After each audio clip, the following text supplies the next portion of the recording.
झनकार लिए। कौन आया मेरे मन के द्वारे, पायल की झनकार लिए। कौन आया।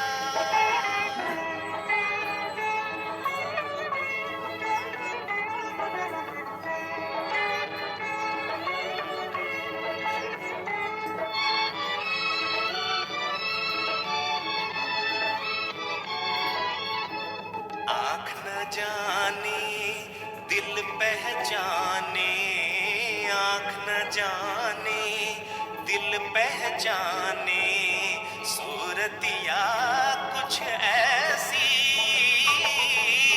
आँख न जाने दिल पहचाने, सूरतिया कुछ ऐसी।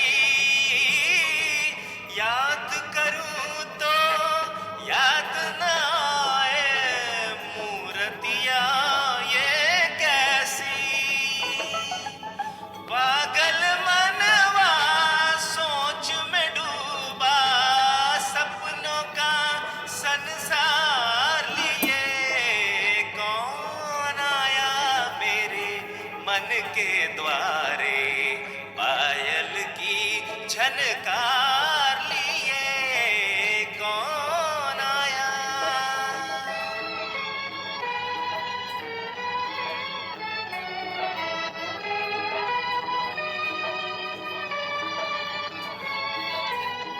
एक पल सोचूं मेरी आशा, रूप बदल कर आई। एक पल सोचूं मेरी आशा, रूप बदल कर आई। दूजे पल फिर ध्यान ये आए, हो न कहीं परछाई। जो परदेसी के घर आई, एक अनोखा प्यार लिए। कौन आया मेरे मन के द्वारे, पायल की झनकार लिए। कौन आया।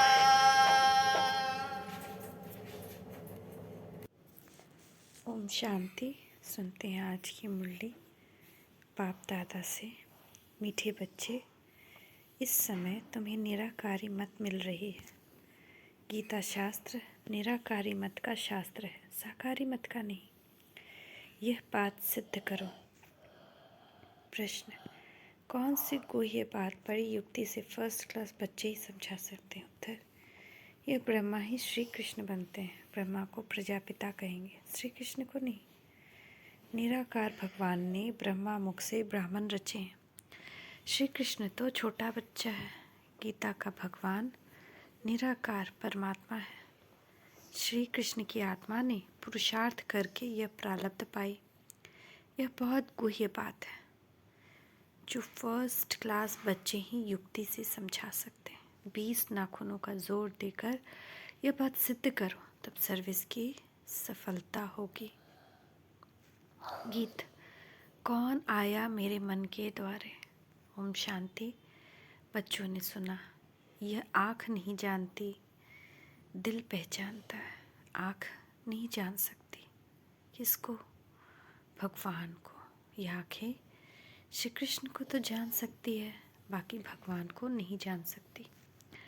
आत्मा ही परमात्मा को जान सकती है। आत्मा मानती है कि हमारा परम पिता परमात्मा निराकार है। निराकार होने के कारण इन आँखों से न देखने कारण इतनी याद ठहरती है। यह निराकार बाप निराकारी बच्चों को कहते हैं, तुमको निराकारी मत मिलती है। गीता शास्त्र है ही निराकारी मत का, साकारी मत का नहीं है। गीता धर्म शास्त्र है ना तो बाकी जितने धर्म ग्रंथ हैं साकारी हैं, यानी कि तन में किसी तनधारी ने उसको कहा, मगर गीता निराकारी मत है क्योंकि उसको भगवान ने कहा है। गीता शास्त्र है ही निराकारी मत का, साकारी मत का नहीं। इस्लामियों आदियों का भी धर्मशास्त्र है। इब्राहिम ने उच्चारा, बुद्ध ने, क्राइस्ट ने उच्चारा, उन्हें के तो चित्र हैं। गीता जो सर्वशास्त्रमयी शिरोमणि है, उनको उनके लिए मनुष्यों ने श्री कृष्ण का चित्र दिखा दिया है, परंतु बाप समझाते हैं यह रॉन्ग है। गीता मैंने उच्चारी, गीता मैंने उच्चारी, मैंने राजयोग सिखलाया और स्वर्ग की स्थापना की है। मैं हूँ निराकार परमपिता परमात्मा। मैं तुम सर्व आत्माओं का बाप, मनुष्य सृष्टि का बीज रूप हूँ। मुझे ही वृक्षपति कहा जाता है। श्री कृष्ण को वृक्षपति नहीं कहेंगे, परमपिता परमात्मा ही मनुष्य सृष्टि का बीज रूप क्रिएटर है। श्री कृष्ण को क्रिएटर नहीं कहेंगे, वह तो सिर्फ दैवी गुण वाला मनुष्य है। भगवान है एक। श्री कृष्ण को कोई सभी का परमात्मा नहीं कह सकते। बाप कहते हैं मैं 5000 वर्ष के बाद कल्प के संगम पर आता हूँ। मैं सारी सृष्टि का बाप हूँ। मुझे ही गॉड फादर कहते हैं। श्री कृष्ण का नाम देने से परमपिता परमात्मा को जान नहीं सकते, यह भारी भूल करती है। गीता द्वारा आदि सनातन देवी देवता धर्म मैंने ही स्थापन किया है। मुझे शिव व रुद्र भगवान कहा जाता है और कोई भी सूक्ष्म देवता को व मनुष्य को भगवान नहीं कहा जाता। लक्ष्मी नारायण आदि कोई भी परमात्मा, किसी को भी परमात्मा नहीं कहा जा सकता। कहा जाता है परमात्मा एक है। भगवान भी है तो जरूर भगवान आया होगा और आकर राजयोग सिखाया है।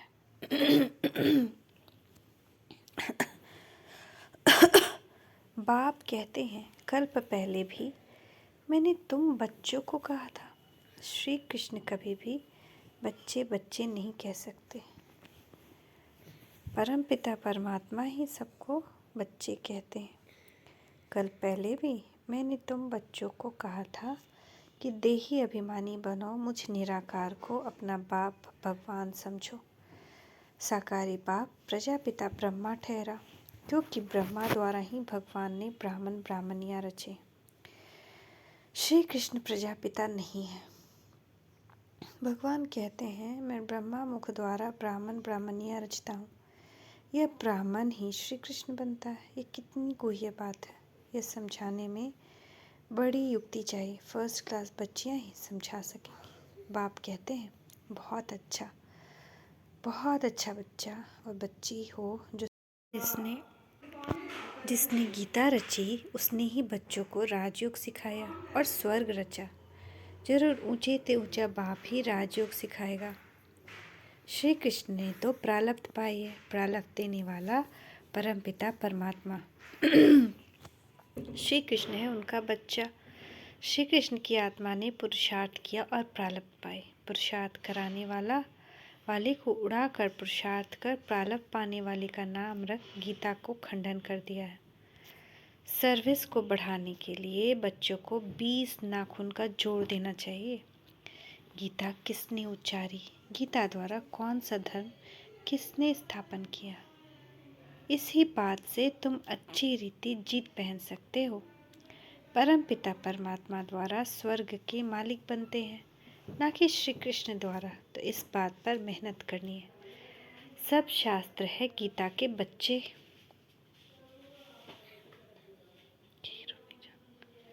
तो बच्चों से कभी वर्षा मिल नहीं सकता। वर्षा तो जरूर बाप ही देंगे। काका चाचा मामा गुरु आदि कोई से भी वर्षा नहीं मिलता है। बेहद के बाप से ही बेहद का वर्षा मिलता है। यह लिखित ऐसी साफ कर लिखनी है। बेहद के बाप से ही बेहद का वर्षा मिलता है। यह लिखित ऐसी साफ कर लिखनी है कि समझ जाएं तो बरोबर गीता खंडन की है। गीता को डिफेम किया है, इसलिए भारत कंगाल बन गया, कौड़ी तुल्य बन गया। ऐसी लिखत लिखो। भारत को स्वर्ग बनाने वाला कौन है? स्वर्ग कहाँ है? कलयुग के बाद सतयुग होगा तो उनकी स्थापना जरूर संगम पर होनी चाहिए। शिव भगवान उवाच, मैं कल्प कल्प संगम पर पावन दुनिया बनाने आता हूँ। ऐसे सिद्ध करो जो समझे कि शिव परमात्मा ही सबको दुख से लिबरेट करते हैं, ना कि श्री कृष्ण। गीता के भगवान को जो समझ जाएंगे वही आकर फूल चढ़ाएंगे, सभी नहीं चढ़ाएंगे। जो समझ गए वह फूल बन बलि चढ़ जाएंगे।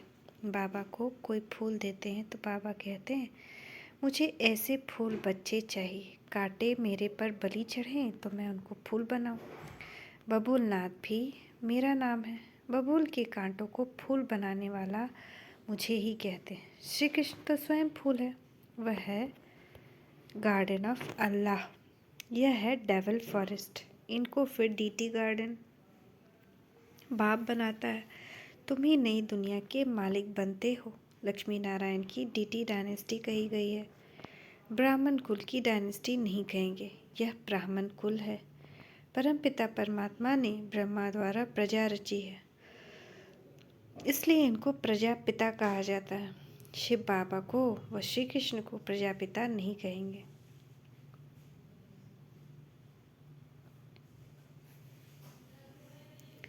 यह तो श्री कृष्ण पर कलंक लगाएं कि 16,108 रानियां थीं। यह तो प्रजापिता ब्रह्मा ने इतने बच्चे और बच्चियां पैदा किए। तो बाबा ने प्रजापिता ब्रह्मा ने 16,108 बच्चे बच्चियों को ज्ञान दिया, इसलिए उनकी इतनी रानियां कहते हैं। फिर वो ज्ञान गंगाएं बन फिर औरों को बनाया। तो ज्ञान का सागर है ही एक परमपिता परमात्मा। पाप का दंड धर्मराज देते हैं। प्रेसिडेंट को भी बड़े से बड़ा जज कसम देंगे। राजा से भी कसम नहीं उठवाया जाता, क्योंकि उन्हें राजा बनाता है भगवान। वह है अल्पकाल के लिए। यहाँ तो बाप 21 जन्मों के लिए राज्य भाग्य देते हैं। वहाँ कसम उठाने की बात नहीं है। यह मनुष्य सृष्टि रूप वृक्ष है, कोई जंगली वृक्ष नहीं। परमपिता परमात्मा को वृक्षपति कहा जाता है। श्री कृष्ण इस वृक्ष का राज नहीं बता सकते, वृक्षपति ही समझा सकते हैं। नर से नारायण तो बाप ही बनाएगा, ना कि श्री कृष्ण। मुख्य धर्मशास्त्र है 4, बाकी सब है दंत कथाएं। पहला पहला धर्म कौन सा स्थापन हुआ और किसके द्वारा? स्वर्ग में था देवी देवता धर्म, तो जरूर वह बाप ही रचेगा। बाप पुरानी दुनिया से लिबरेट करते हैं, क्योंकि दुख बहुत है, त्राही त्राही करते हैं। बाप से स्वर्ग का वर्षा लेना है तो अभी लो। साधारण आदमी कोई वर्षा नहीं दे सकता। बच्चों को सर्व प्राप्ति कराने वाला है ही बाप। बेहद का बाप ही स्वर्ग का मालिक बनाते हैं। ऐसी ऐसी टेम्पटेशन देनी है। जैसे शिकारी लोग कोई से शिकार कराते हैं तो सारी तैयारी कर शिकार सामने लाकर सिर्फ उनसे शिकार कराते हैं। यहाँ शिकार कराना है माताओं से। बाप कहते हैं शिकार माताओं के आगे ले आना है। माताएं बहुत है, नाम एक का बाला हो जाता है। तुम शक्ति सेना हो, शक्ति डायनेस्टी नहीं कहेंगे। शक्ति सेना का मुख्य है जगदम्बा काली सरस्वती। बाकी चंडिका आदि उल्टे नाम भी बहुत रख दिए हैं। तो तुम बच्चों को ऐसी बातों पर क्लियर करना है कि ऊंचे ऊंचा भगवान, फिर ब्रह्मा विष्णु शंकर। प्रजापिता ब्रह्मा की बेटी है सरस्वती, उनको गॉडेज ऑफ नॉलेज कहते हैं, तो जरूर उनकी बच्चों को भी गॉडेज ऑफ नॉलेज कहेंगे। अंत में तो विजय तुम्हारी होने वाली है। कोई गीता से वेदों का मान ज़्यादा रखते हैं, तो भी गीता का प्रचार ज़्यादा है। बाप कहते हैं मैं आता हूँ संगम युग पर। श्री कृष्ण का चित्र है ही सतयुग का। फिर 84 जन्मों में रूप बदला जाता है। ज्ञानी तो आत्मा तब बन सकते हैं जब परमपिता परमात्मा आकर आत्मा का ज्ञान देवे। परमपिता परमात्मा है ज्ञान का सागर, उन द्वारा तुम ज्ञानी तो आत्मा बनते हो, बाकी सब है भक्त तो आत्मा। बाप कहते हैं मुझे ज्ञानी तो आत्मा प्रिय लगती है। महिमा सारी गीता की है। ध्यानी से ज्ञानी श्रेष्ठ है। ध्यान ट्रांस को कहा जाता है। यह तो बाप से योग लगाना है। ध्यान में जाने से कोई भी फायदा नहीं है। बाप कहते हैं मैंने राजयोग सिखाया था। श्री कृष्ण को यह प्रारब्ध मैंने ही दी थी। जरूर अगले जन्म में पुरुषार्थ किया होगा। सारी सूर्यवंशी राजधानी ने मेरे द्वारा ही प्रारब्ध पाई है। दिलवाड़ा मंदिर का कंट्रास्ट भी ऐसे लिखो जो पढ़ने से ही मनुष्य को झट तीर लग जाए। फॉर्म भी भराना है कि बेहद कबाब ज्ञान का सागर है, बहुत मीठा है, हमको राजयोग सिखलाता है। उस सतगुरु बगैर घोर अंधियारा है। ऐसा बाप की महिमा करने से बुद्धि में लव आएगा। बाप सम्मुख आकर जन्म दें तब तो लव होगा ना। तुमको जन्म दिया तब तो लव हुआ है। बाप कहने से स्वर्ग याद आता है। बाप स्वर्ग की स्थापना करते, हम उनसे वर्षा ले रहे। विश्वास करो या ना करो, बेहद का बाप तो सभी का बाप है। उनसे जरूर स्वर्ग का वर्षा मिलेगा। बाप है ही नई दुनिया का रचयिता, तो जरूर नई दुनिया का वर्षा देगा। अच्छा, मीठे मीठे सिक्के लदे बच्चों प्रति माता पिता बाप दादा का याद प्यार गुड मॉर्निंग। रूहानी बाप की रूहानी बच्चों को नमस्ते। रूहानी बच्चों की रूहानी माता पिता बाप दादा को याद प्यार गुड मॉर्निंग। नमस्ते बाबा, नमस्ते, शुक्रिया बाबा, शुक्रिया। धारणा के लिए मुख्य सार। बाप का प्रिय बनने के लिए बुद्धि में ज्ञान को धारण कर ज्ञानी तो आत्मा बनना है। बाप से योग लगाना है। ध्यान की आश नहीं रखनी है। माताओं को आगे रख उनका नाम बढ़ाना है। ऑथोरिटी से गीता के भगवान को सिद्ध करना है। 20 नाखून के जोर से सर्विस को बढ़ाना है।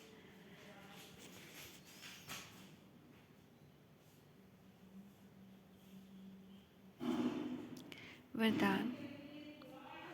बाबा बाप दादा का वरद हस्त हमारे सर पर देखे। बाबा कह रहे हैं, मीठे बच्चे, श्रेष्ठ जीवन की स्मृति द्वारा विशाल स्टेज पर विशेष पाठ बजाने वाले हीरो पाठधारी भव।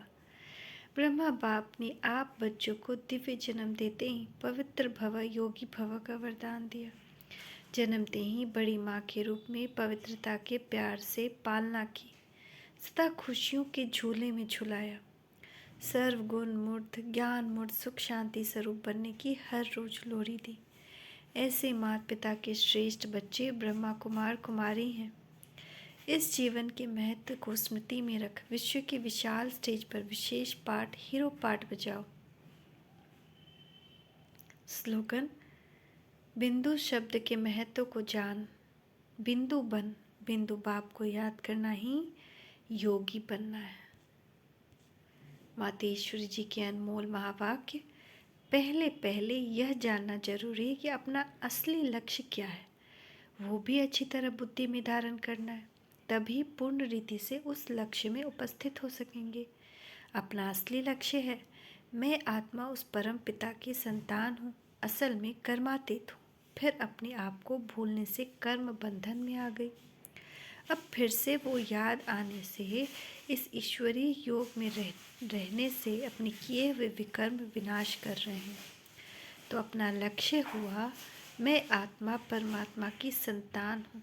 बाकी कोई अपने को हम स्वदेवता समझ उस लक्ष्य में स्थित रहेंगे तो फिर जो परमात्मा की शक्ति है वो मिल नहीं सकेगी, और न फिर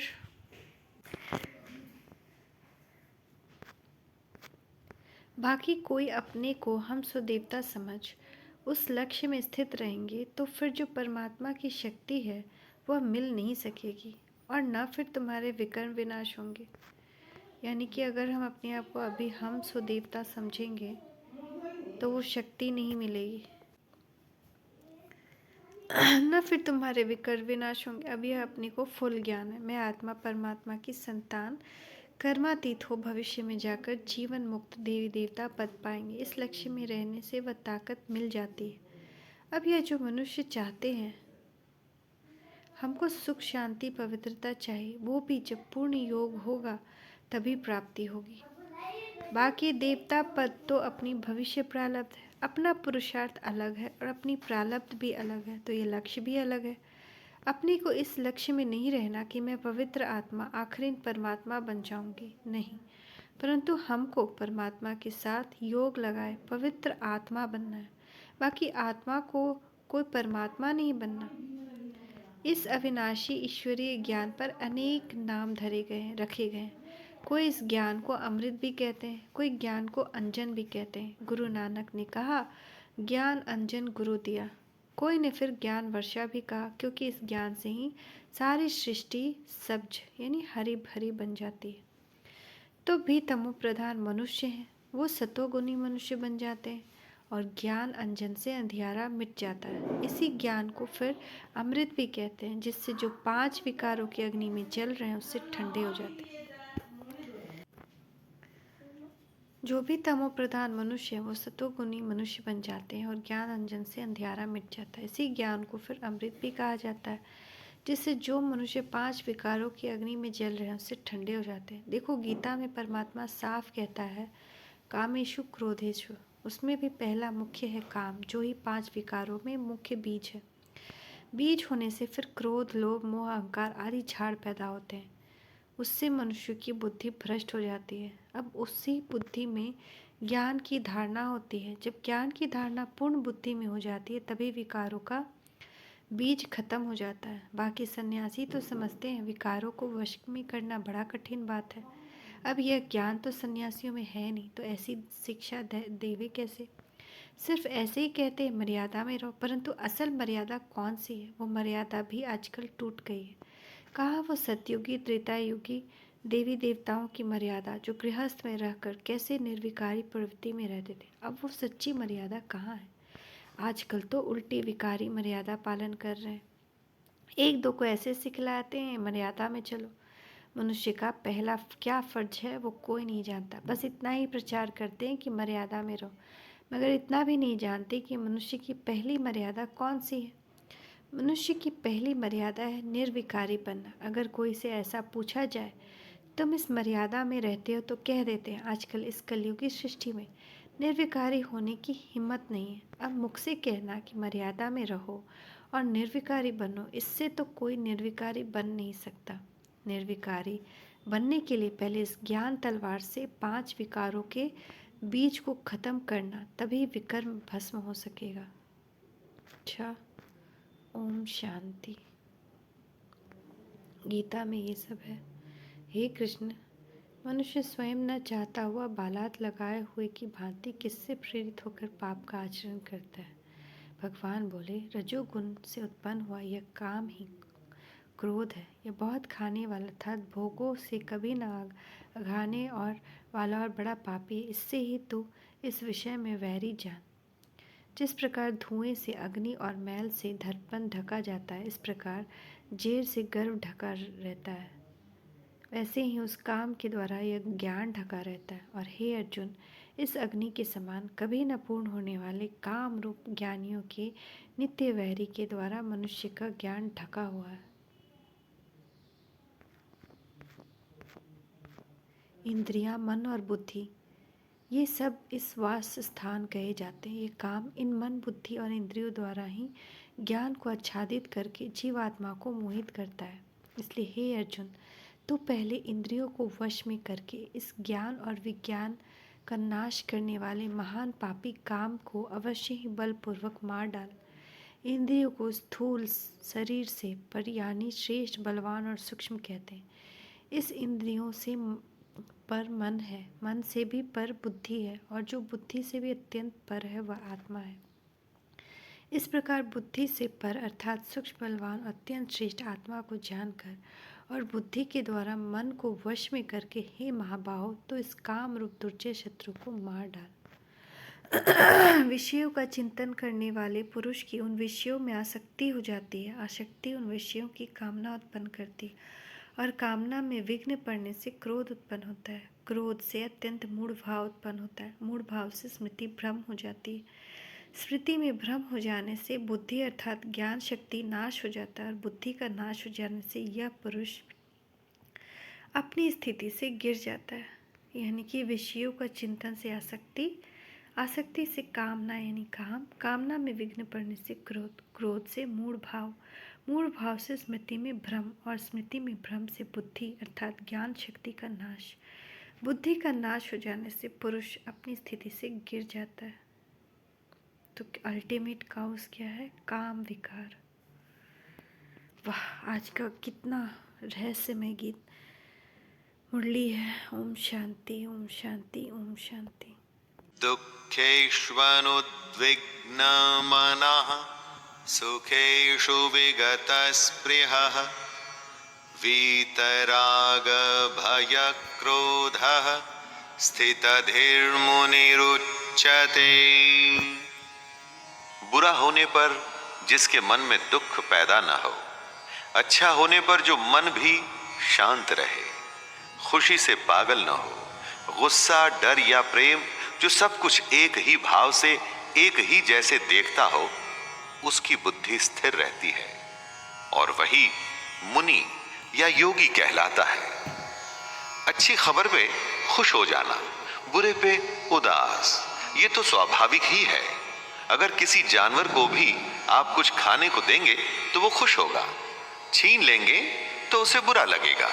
लेकिन इस सब से जो ऊपर उठ जाता है, अलग अलग अवस्थाओं में भी वो अपनी स्वयं की हालत नहीं बदलता, मतलब उसकी बुद्धि स्थिर है, यानी वो मुनि है, वो योगी कहलाने के लायक है।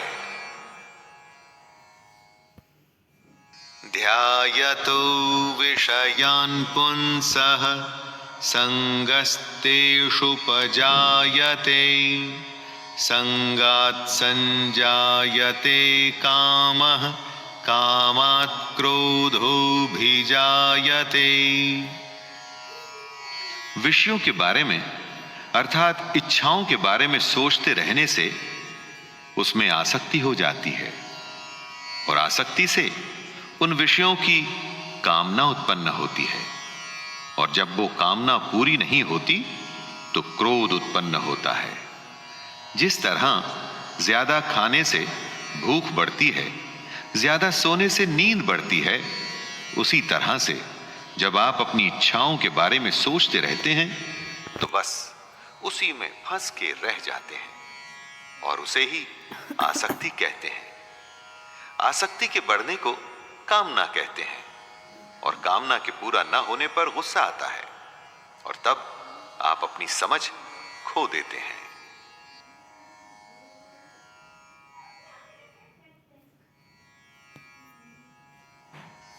क्रोधात् भवति सम्मोहः सम्मोहात् स्मृतिविभ्रमः स्मृतिभ्रंशात् बुद्धिनाशो बुद्धिनाशात् प्रणश्यति।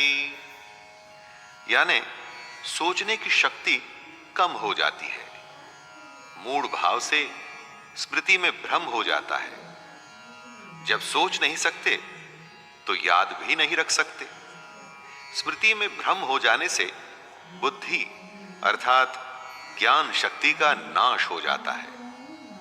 जब याद नहीं रख पाएंगे तो ज्ञान किसी काम नहीं आएगा, बुद्धि बेकार हो जाएगी और बुद्धि का नाश हो जाने से पुरुष अपनी स्थिति से गिर जाता है।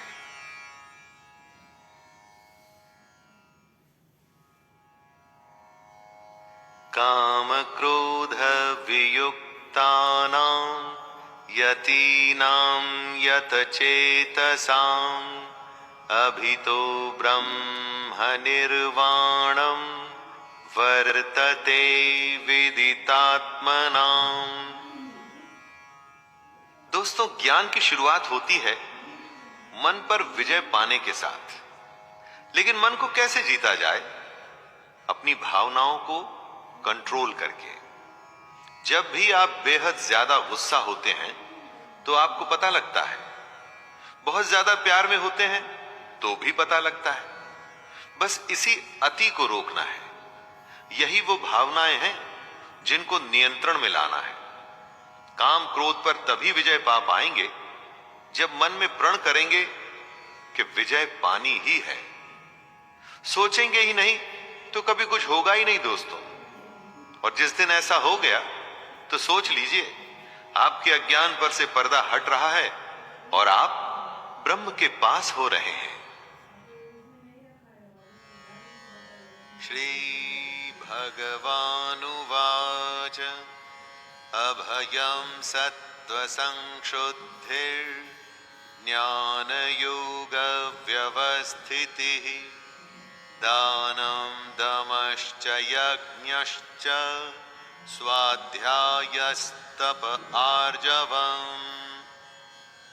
भगवान कहते हैं कि जहां डर न हो, अंतःकरण एकदम स्वच्छ हो, तत्व ज्ञान को हासिल करने के लिए ध्यान योग में निरंतर प्रतिज्ञा हो, सात्विक दान हो, इंद्रियों का दमन करने की इच्छा हो, भगवान देवता और गुरुजनों की पूजा की जाए और अग्निहोत्र जैसे उत्तम कर्मों का पालन हो, वेद शास्त्रों का पठन पाठन, कितने भी कष्ट आए लेकिन स्वधर्म का पालन किया जाए, ये सारे लक्षण होते हैं दैवी संपदा के।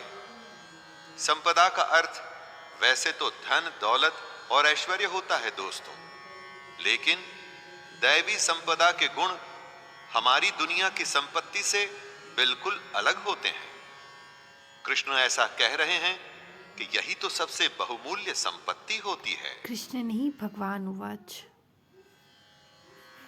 अहिंसा सत्यमक्रोधस्त्यागः शान्तिरपैशुनम् दया भूतेष्वलोलुप्त्वं मार्दवं ह्रीरचापलम्।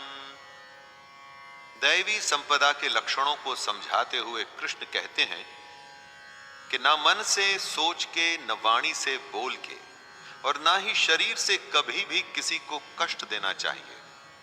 यथार्थ और प्रिय भाषण कहना चाहिए, यानी सिर्फ सच और ऐसी बातें बोलनी चाहिए जो सबको प्रिय लगें। जो आपका बुरा करें उसके ऊपर भी कभी क्रोध न करें। घमंड और अभिमान बिल्कुल भी नहीं होना चाहिए।